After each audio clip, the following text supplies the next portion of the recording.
Well, let's turn back to Turkey, because this result means President Erdogan could be in power until 2029. Go back to earlier in his career and he was saying democracy is like a bus. When you come to your stop, you get off. Evidently his stop is some way down the road. And even before this result, he was a giant of Turkish politics. Go back to 2001 and he founded the Justice and Development Party, or the AKP as it's often called. He became Prime Minister in 2003 and then President in 2014, and that was a year after there was significant national protests against the alleged authoritarian style of his government. There was also international condemnation of how the government dealt with these protests. And then last July we had an attempted coup, and what followed was a widespread crackdown. And while all of that has been playing out, as we've discussed many times on Outside Source, Turkey has taken in hundreds of thousands of Syrian refugees. It's also experienced an increase in terrorist activity conducted by the Islamic State group, Kurdish militants and others. Let's talk to Michael Daventry, editor of Haber, a Turkish newspaper based here in London. Michael, good to see you. He's always been an ambitious man. Perhaps even Recep Tayyip Erdogan didn't imagine he would have this much power. Well, I certainly didn't think he'd lose Istanbul or Ankara in the results of the vote. So from that point of view, it's certainly been a very surprising night. Having this much power has been something he's been dreaming about, though, for the last 5-10 years. This style of presidential system is what he wanted. And he's got it, but he's got it at the expense of a very, very divided country.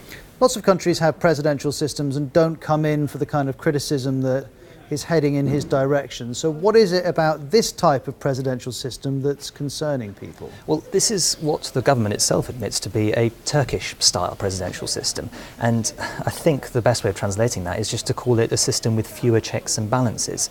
If, for example, Parliament today, right now under the current system, wanted to investigate a minister or the Prime Minister for any kind of wrongdoing, the investigation and the vote to topple him would take 18 days maximum.